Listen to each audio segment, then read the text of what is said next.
Hey guys, it's Josh again, back at it with another video for you guys. Today I'm going to talk about the exposure triangle.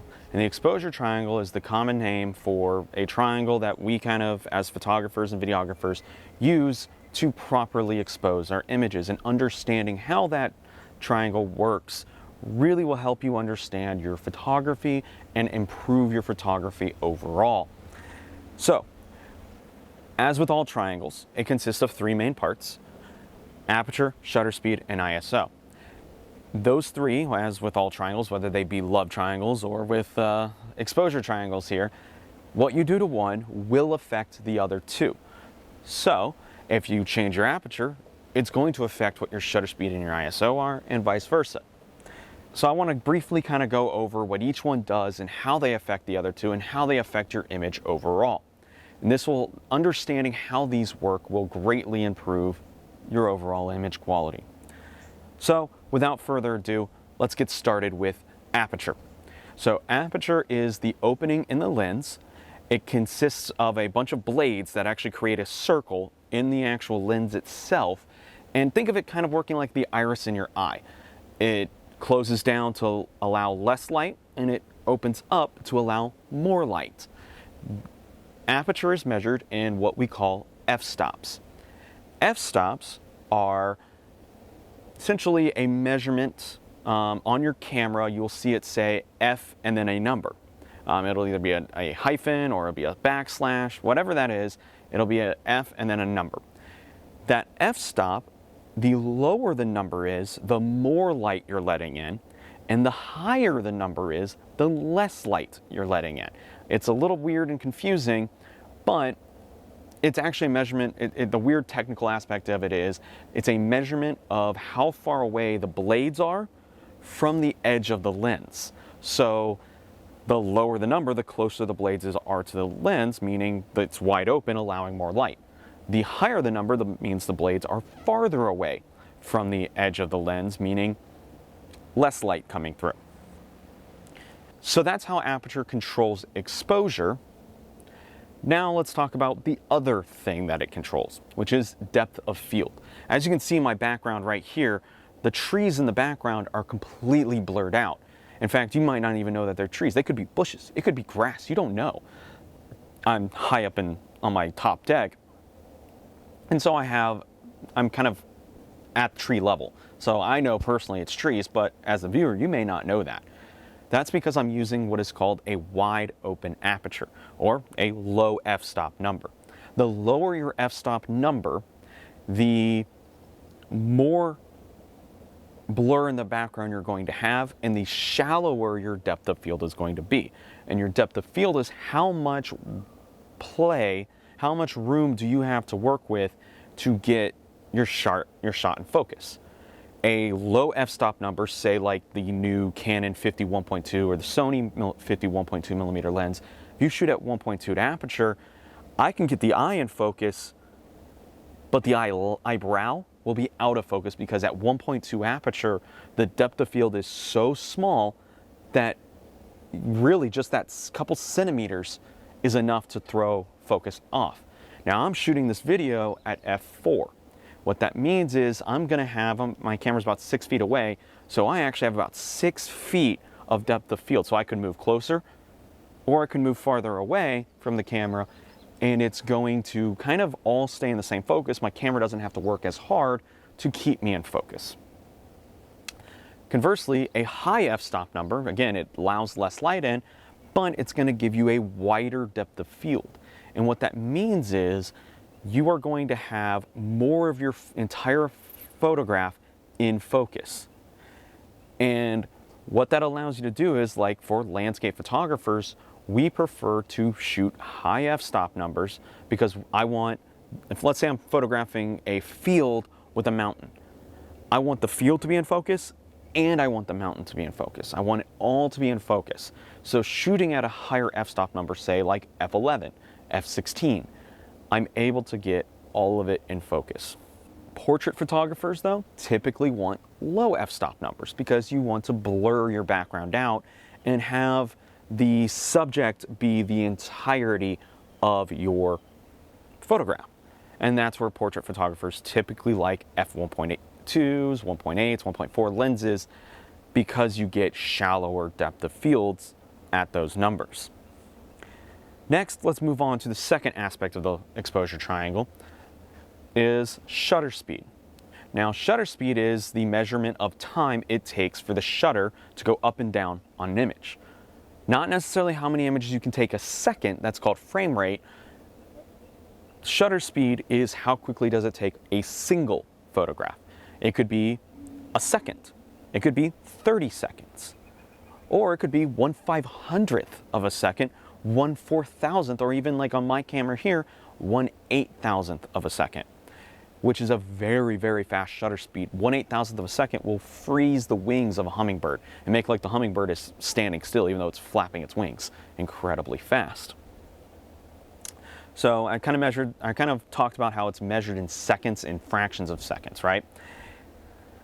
A faster shutter speed, like I said, will freeze motion, and this is good for sports, it's good for wildlife, it's good anytime you want something that is moving very quickly, you want it to look like it's frozen in time.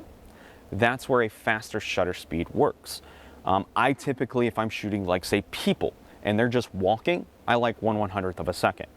If I'm photographing somebody playing sports, I start at 1/500th of a second and I will move it up to even faster than that as I need to, depending on how quickly the person's running, how quickly, do I want to have their hair blurry? Do I want their hair to look sharp? Women's sports, back when I photographed some women's lacrosse, women's sports, because their hair is much flowier than guys' hair, I had to shoot at like 1/1000th of a second to freeze hair because the hair was so flowy with how quickly those women were running. And good Lord, they could run quick. So faster shutter speeds allow you to freeze motion. Well, the converse of that is slower shutter speeds. Slower shutter speeds, say like 1/30th of a second, half a second, a quarter of a second. Even I've taken shots where it's a 4-minute photograph, meaning I'm allowing 4 minutes of time to pass before that shutter comes back up. And I'll throw that image up right here. And what that allows me to do is to blur the motion. This is useful whenever you want to photograph waterfalls and you want to show all that silkiness that you get out of a waterfall. Slow shutter speeds allow you to do that. So it's going to control motion, right? So not only does it control time and exposure by how quickly is that sensor being exposed, it controls your motion. Lastly, let's talk about the third aspect of our lover's triangle, ISO. ISO is kind of an artificial thing, but not an artificial thing at the same time. ISO is a measurement of how much light is the sensor actually gathering based on how much light you're allowing the sensor to hit through your shutter speed and your ISO. It's a weird mathematical equation that I don't even understand. I just understand the basics of it, which is a lower ISO number allows less light to come in, but a higher ISO number allows more light to come in. This can come in really handy when you're shooting in really dark situations, say a concert, or you're shooting out in a park at night and you want to get an ambient feel. You're not just trying to overexpose the image like you would with a slow shutter speed. You want it to have that feel and that atmosphere to the actual image. That's where having a higher ISO will help you out. So as you've noticed with all the other aspects of the triangle, each aspect has a exposure effect and then another effect, right? So that exposure effect on ISO is, well, the lower the number, the less, right? The higher the number, the more light. The other effect is overall sharpness and color accuracy of your image. The higher the ISO, the more you introduce what is called grain or noise. And depending on which photographer you talk to, they call it one of those two things. Noise is little white dots, or grain, right? Is little white dots that show up in your image. It usually starts in the bokeh or the out of focus elements and will slowly creep its way into the in focus elements. And that will degrade your image quality. Those little white dots will distort colors, they'll distort the overall sharpness of the photograph. So having a too high of an ISO will degrade your image quality. So I have kind of a rule that I live by when it comes to ISO. It's actually usually one of the last things I touch in exposure. I typically try to set my aperture, and then I typically try to set my shutter speed before I even get to ISO, because I don't want to degrade my image quality to the point where it's a bad image. So with ISO, you want to make sure that you don't go too high on your ISO, because ISO will degrade your image quality. Having all those little white dots will take away from the image quality, but you still want to properly expose your image. Well, how do you do that? Let's talk about that. What you do is you raise your ISO in increments of stops, right, which is a doubling of light or halving of light. You raise your ISO in a doubling until you get a properly exposed image, and then you stop. You don't go any higher. You don't allow your camera to go any higher on the ISO. Now the good news is most modern cameras, most cameras built in the past 2 to 3 years can handle ISOs, I'd say really good, up to about 6400 ISO. And most of them start at 100, right? So if you can go from 100 to 6400, that's actually a lot of ISO that you're able to work with. But again, you don't want it to go too high. So I like to keep that one as low as possible, but to also properly expose my image. When photographers talk about exposure, they talk about it in what is called stops of light. And a stop of light, let's define this term real quick. A stop of light is a halving or a doubling, converse of that. It's a doubling or a halving of the amount of light that you're allowing the sensor to hit. So you could raise it a stop and you are doubling the amount of light that you're allowing the sensor to hit. Or you could lower it a stop and you are halving the amount of light. So if you're allowing, say, 10 amount of light, I'm giving an arbitrary number and a fake thing, but if you're giving a 10 amount of light and you lower it by a stop, you're now giving it 5 amounts of light, right? So you are halving the amount of light available to the sensor by lowering your exposure by a stop. This can be done multiple times. You can lower it by 2 stops, 3 stops, 4 stops, 5 stops, however many stops you need to lower or raise your exposure to get the proper exposure, or to get the proper image. Hey guys, I wanted to grab my Sony camera so I could show you this, primarily because it's the only camera I have that has a f1.8 lens available for it. I unfortunately don't have anything like that right now for my Canon, so we're going to be using the Sony. Here I kind of want to explain how I personally expose images and how I set up my images for what I want to photograph. Now I'm going to be treating this kind of like a portrait. I have an action figure, it's a Pop Funko figurine of Cayde 6 from Destiny, because, well, I love Destiny. And I'm going to kind of take a simplistic photo. It's not going to ever be an award-winning photo, but I'm going to take a simplistic photo of him. So I just turned my camera on. I haven't actually adjusted anything in the Sony camera yet. So I'm going to kind of show y'all how I go through the process of exposing an image. So first, I think, what am I actually taking a photograph of? Well, I know that this is going to be a portrait photograph. So with it being a portrait photograph, I want to blur the background out as much as I humanly possibly can. So I'm going to set my aperture to the lowest number my lens can go, which this particular lens is an f1.8. It's the Zeiss 55mm 1.8 lens. So let's adjust my aperture to 1.8. All right, and it was actually already at 1.8. Next, I think, all right, I'm locked down on a tripod, so I don't have to worry so much about movement in the image because, well, he's not moving and my camera's not moving. Therefore, I can probably slow my shutter speed down to about 1/6. I'd probably say 1/125th. I think will be a good option here. Next, I look at my ISO. I want my ISO to be as low as I possibly can because it's bright daylight. It's 2 o'clock in the afternoon. So it's very, very bright outside. So I want to set my ISO as low as I possibly can. So let's adjust that. And oh, it's already at 100. I could technically drop it down to 50, but I don't like doing that because it's an artificial 50. It's not a true 50. It's not native, and it doesn't look as good.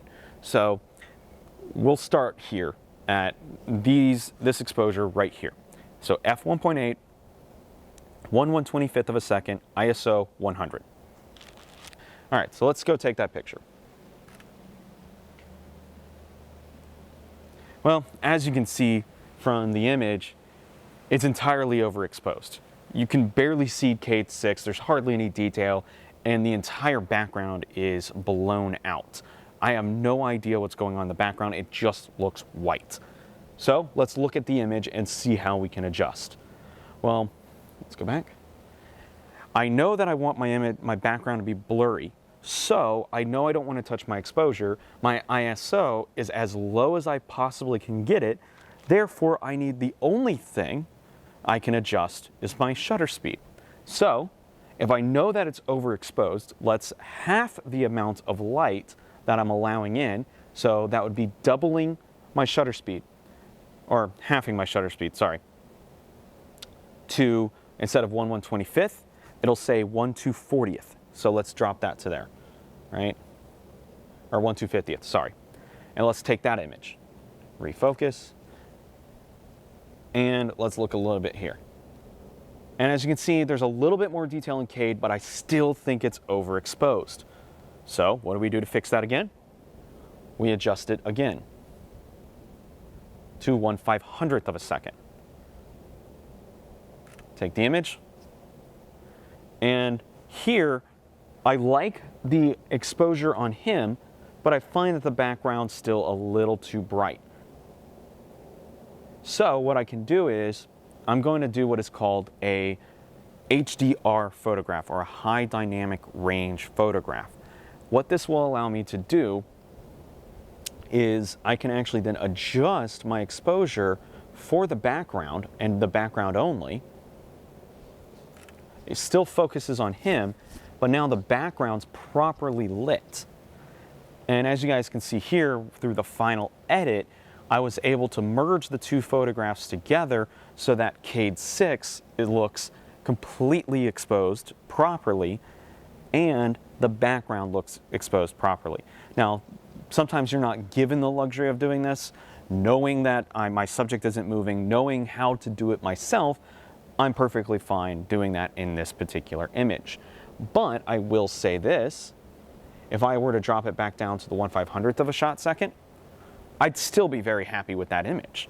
Even if I didn't know how to do that kind of exposure, that high dynamic range exposure, I would still feel very happy and very comfortable doing or using this as a photograph and throwing that up on Instagram if I wanted to, because you can still see every detail of Cade 6. Yes, the background is still a little bit blurred out or too overblown, but it's in the realm of acceptable. Now, I did all of this in manual exposure mode on my Sony. You can also lock down certain aspects of it yourself and let the camera worry about the other two components of the triangle. So for example, you can put it in aperture value, which is it looks like an A on a Sony camera, a Nikon, a Fuji, and a Panasonic, and an Olympus. Canon, sorry, is the only one who's a little weird, and they call it aperture value, or AV. All the others call it aperture. You can, and also conversely, you can do that for shutter priority. So you can do it, it's the S mode on all the other brands I just mentioned, and TV mode, or time value, on Canon. Don't know why Canon's gotta be a little weird, but here we are. Hey guys, I hope you really enjoyed this little video I did for you guys real quick. It's been a while since my last video, and I apologize for that. I was really busy with my job and all the new changes that's going on in my job, as well as my wife and I wanted to go on vacation and spend a little bit of time down in Jekyll. I know I probably could have filmed that and kind of shown you all some really cool adventure stuff from Jekyll, but it was a vacation that her and I wanted to go on and just spend some time by ourselves, not really worrying about anything. So it was well-needed rest, well-needed kind of time to get away and do our own thing. I am excited to say that my regular content will be continuing. There'll be more hikes with Old Man Ben. And in fact, I'm here to announce a really exciting development that Old Man Ben and I have been working on for a very, very long time. In fact, it's something that we initially wanted to do last year, but of course COVID happened and we weren't able to go out and do the things that we wanted to do. It was actually right around this time last year we initially planned it, which is we are going on a trip to Washington State. Not Washington, D.C., Washington State. So we're going to be flying into Seattle at the end of this month, and we're going to spend time hiking and backpacking and going up mountains and things like that around Olympic National Park, doing all the seascapes. There's going to be tons of videos from that trip of Washington State. And it's going to be a massive just adventure vacation that him and I have both been planning on doing for a very, very long time now. So look out for all of that content. It's going to be incredible stuff. I've never actually been to Washington State. Ben grew up there, so he knows it a little bit better than I do. And in fact, the only trip I've actually taken to the West Coast is a trip my dad took me on to San Francisco, and that was absolutely incredible. I think I was a teenager back then. It was a while ago, but I absolutely love San Francisco, and I loved the West Coast in general. My wife has been to San Diego a couple of times and loves it out there. So I'm really excited to see what the Pacific Northwest is going to look like and see how it differs from the Southeast United States. So that'll be a lot of fun. I'm hoping I can get up to Benton Falls, since the one comment I got in my last video was, hey, go up to Benton Falls. I'm hoping I can get there before I leave. I'm not entirely sure. The way my work schedule is kind of looking and the way things are happening, I may not be able to go before Washington State trip, but definitely will go after if I can't get to it before. That will be the next adventure I go on in the state of Georgia, or at least the Southeast, because Benton Falls is technically in Tennessee, but it overlooks the Georgia state line. Anyways, guys, this is a wrap on today's video. I just want to again say thank you for everything that you guys did, everything you guys continue to do. Continue to share this video, continue to like, to subscribe, to engage. It's only helping out the channel, and it's only helping it grow even more and more and more. I'm excited to show you guys what Washington State looks like. It's going to be amazing. So without further ado, guys, cheers.